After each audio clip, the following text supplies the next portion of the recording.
So today we are playing under 10 blood or U10 blood, you know, the blood, Milnard blood, whatever you want to call it really.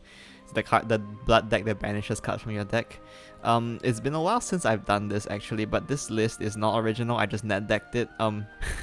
This list comes from a pro player, LVS Tatsuno, whose video I will link in the description if you want to check out his video.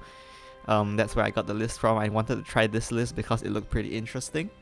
This list, I guess the key point of this list is that it runs very few blood followers. It only runs Vampire Liberated, Hell's Heartbreaker, Buller, Nacht, and Milnard.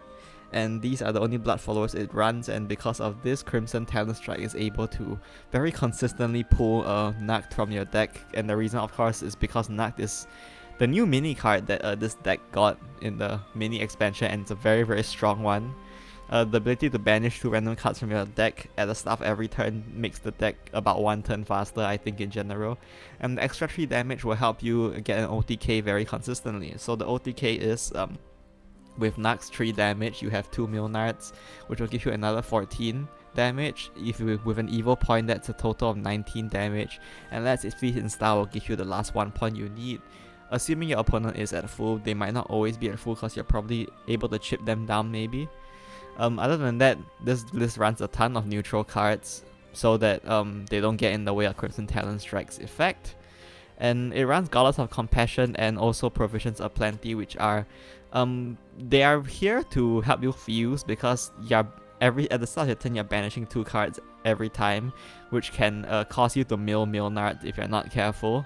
So there's a bunch of fusion cards here to control your hand size. But yeah, so this list is just focused on getting to under 10 as fast as possible and then just killing your opponent. So yeah, that's it for the deck list. Let's move on to the games. So for our first game, we are going first against Haven. Since it's the mini expansion, I think like 90% of Haven you run into on ladder is probably Lena. And for the mulligan, we just focus on keeping Nacht as well as cards that might be able to draw Nacht. So in this case, we just open Nacht so we can just keep her, and we are pretty happy with that. So the game plan is of course just to draw cards and get your deck under 10 as fast as possible. Nothing particularly of note against Illuvia here. Not Illuvia, sorry. Lena Haven. So we just go ahead and banish and draw. Unfortunately, we keep picking up Milnard. I don't actually know if it's that good that I pick up Milnard here. They go ahead and play the mums to get rid of my card, and then of course there is the option of playing like Sanguine Knight.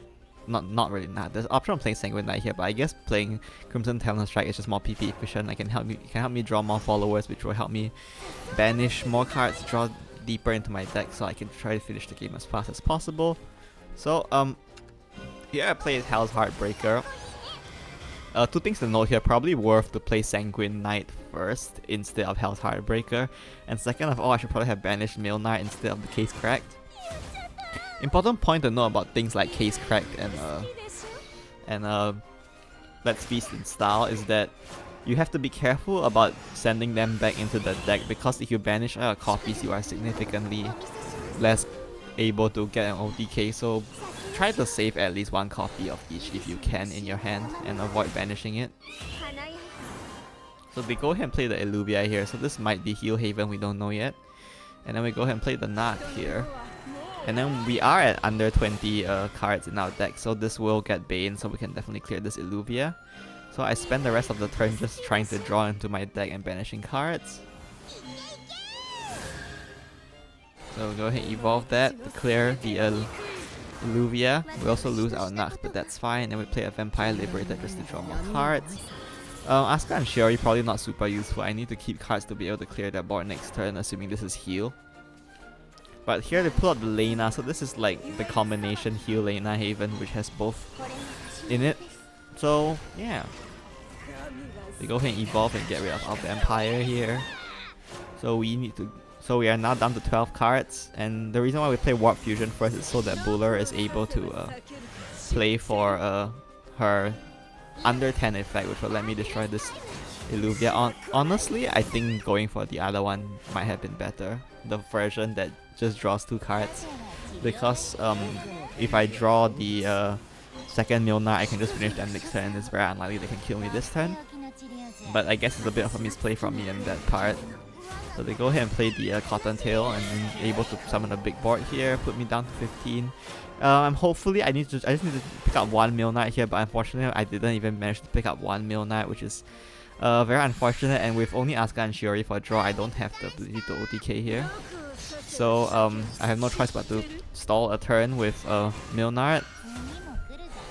And then go ahead and remove the effects. There's no reason to remove the effects, but I don't think there's a reason like not to do it either. I have another case cracked anyway, right? So they're at 10 damage now, but they have Illuvia active, so hopefully they can't kill me. I couldn't play Asuka and Shiori last turn because if you look at my cards in my deck, I'm at 4 now. So if I play Asuka and Shiori, that will put me down to 2. And if I go down to 2, the Nax effect will banish before you draw. So if you're at 2 cards left in deck, Nax will banish both and then you will just die to the Reaper, so you gotta watch out for that. So here my opponent is healing a bunch, buffing their board. Here's the Heralde. I'm hopeful I might be dead, and hopefully not, thankfully. The last card is Wings of Friendship, so I'm still alive. My opponent goes ahead and evolves the Moon Elm Mirage here and is able to deal a bunch of damage to me, put me at 1 actually, but I mean, I have 4 cards left and 2 of them are Mill Knight. I just need to get both Mill Knights, right? So luckily for me, I managed to pick up both Mill Knights here, which will let me finish them off with the OTK. If the last card in my deck was Mill Knight, I actually just lose because if I play Asuka and Shiori, I will die. So that's interesting. So yeah, pretty lucky, I guess, game. Maybe unlucky, depending on how you look at it. But that is the Mill Knight OTK. Let's move on to the next game. Our next game will be against Dragon, and we are going first again. I guess this deck benefits from going first a lot. There's benefits to both going first and going second, I guess. But we pick up Nacht once again from the opening, so we're just gonna keep her. And toss the rest because they aren't that useful. Hell's Heartbreaker is a bit more useful later in the game for dealing damage, so we wanna prefer to save her for that. We had nothing to do on turn 1. So we didn't do anything. Here we just play the Heartbreaker despite what I was saying just now because I'm not sure what dragon they are. I don't think they have a way to clear this Heartbreaker. So we know this battle, so maybe if they played Gunbane or Dion they could have cleared it, but I think it was worth the risk and get a bunch of damage out here. Going first, your hand is definitely smaller than when you're going second, so we are not as I don't prioritize keeping fusion cards like Goddess as much, so I go ahead and toss her back in. Just buff the Hell's Heartbreaker here just to deal damage and also draw cards. So we pick up the Sanguine Knight, is that why it's called Sanguine Knight? Yeah. Pick up 2 copies of Case Crack here, definitely don't need both of those. So we're just gonna go ahead and hit their face and then use the Warp Fusion just to clear the board, as well as accelerate our banish condition even more. My opponent whips out the Lucky Mermaid here. So they're able to buff their hand and their board, and then Dion will ramp them as well as line up a bunch of followers to kill me, but I should be able to finish them soon, hopefully, so maybe that hopefully won't matter. We go ahead and put the Case Crack back in the deck here because we don't really need it. And unfortunately, we keep drawing Mill Knight, and we are lacking in a way to put Mill Knight back in the deck right now, so this is very concerning for us. So I go ahead and try to draw cards to try and put Mill Knight back in the deck next turn. Unfortunately, I still failed to pick up anything to put Mill Knight back in the deck here. I'm hoping Nacht will help me answer their board by having a Bane Ward, but then they just play the Shark, which is certainly not something you see every day, I think. And then they evolve the Dion here, trying to deal as much damage as possible to try and finish me, maybe next turn with Joe or something. So I go ahead and banish cards from my deck, and then we do that before playing Vampire Liberated because I want the AoE. Unfortunately, we got Mill Knight out of it, so we have like 2 Mill Knights left in our deck now, and one of them is stuck in our hand, which is very upsetting. So we got 1 Mill Knight here, which is good. And then we are able to use the Crimson Talon Strike to clear while leaving a board. I mean, it's buff dragon, it can definitely easily clear this. So there's the Draziel. Unfortunately, I need to top deck Mill Knight here to have lethal, I think. No, I don't. Do I? Let's do the math here. I have 5, 12, 13. So I'm actually 1 short here, but thanks to top decking Vampire Liberated, I get an evil point back, which gives me lethal. So there's Case Crack doing work. And then go ahead and play the Milnard here into Hell's Heartbreaker. And then you can just go ahead and evolve the Milnard for exact lethal. And we pick up the last Milnards as well. In this case, it doesn't really matter though. So yeah, that's it for this game. Let's move on to one more game. So we move on to our last game for this video. We are playing against Shadow, and this time we're going second for once. Shadow is interesting. They have a lot of decks they can play, and a lot of decks can use the new cards. So this could be Last Words, could be Fusion, or there is a new deck going around in the mini now. The new deck is Aggro Shadow, which I honestly did not expect an aggro deck of all things to come out this late into Shadowverse lifespan, but here we are with Aggro Shadow. So Aggro Shadow is just a damage race matchup. I think whoever kills the opponent faster wins, and to that end, going second is definitely a lot worse for us. So we are gonna just try to get to under 10 as fast as possible. Once we get under 10, they don't have much healing, so we can go ahead and use Milnard to tide ourselves over while we assemble our damage pieces. So we pick up the Milnard here, which is a bit early, but you know, whatever, right? So my opponent is just trying to kill me as fast as possible. I think for me, I have to play a bit defensively since I'm definitely on the back foot here going second. So we have an OTK anyway, so it's not as important for us to chip damage as it is for my opponent here. So here they are dealing a ton of damage, which is very unfortunate for me. And then we go ahead and get the Nux in place so that we can get under 10 as fast as possible.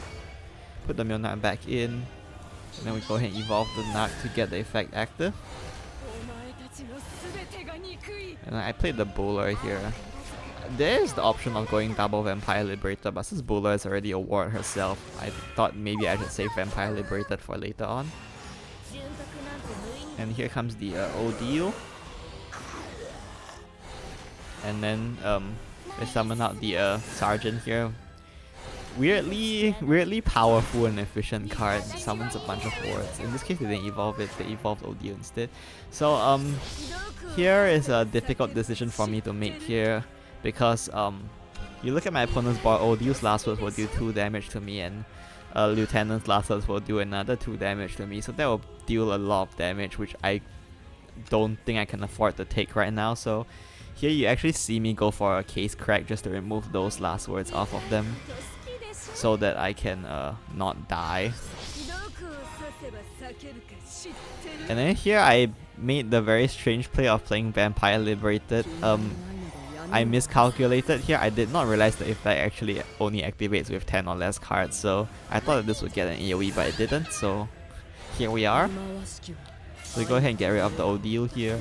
We may not have cleared the board, but we still managed to weaken them a great deal, and I just evolved here because I don't want an outcome where I'm just worried about an outcome where Nux banishes 2 cards and they're both Milnards, or then I milled it or something.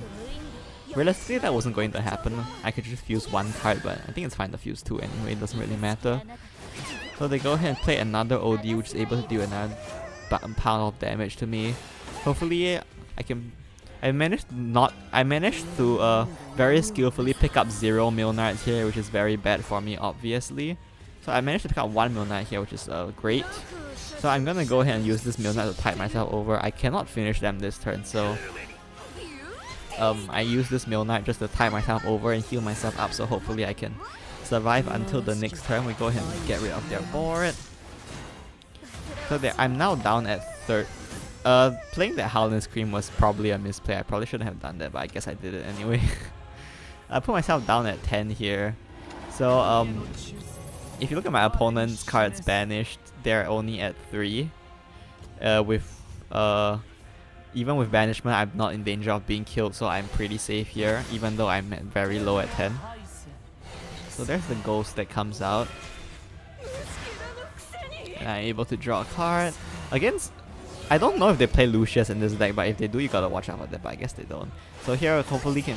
Well, we don't really need the second Milnard, but we pick it up anyway, so we're just gonna go ahead and finish them with double Milnard.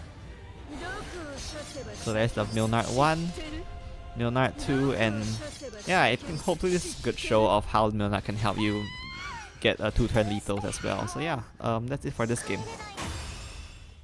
So those are the games I have for you today for this deck. So far, I feel like this deck is definitely stronger than it used to be, and it's feels better to play, I think. And I also really like this specific list that has like very limited blood followers just to get Nux as fast as possible. Nux is definitely a huge buff for this deck. So hopefully you blood mains out there can finally have a deck that you can be happy about playing on the ladder and like actually win like decently amount of the time. I don't know if it's like tier 1 levels of strong or anything, but it's definitely much more playable than it was before. So yeah, rejoice blood mains, I guess. Once again, this list wasn't mine. It was taken from a pro player, LVS Tatsuno. I will link his video in the description. Feel free to check it out. It's in Japanese though, so like if you want to hear his commentary, which is probably more useful than mine since like he's a pro player and I'm just a net decker, right? If you understand Japanese, like, you can watch the video. If not, just watch it for the gameplay. I mean, if you want to learn a deck, watching a lot of gameplay, even if you don't understand what the player is doing, will give you a sense of how the deck works. So I definitely recommend checking that out if you want to learn the deck. And that's it for today. I hope you enjoyed the video, and see you next time. Bye bye.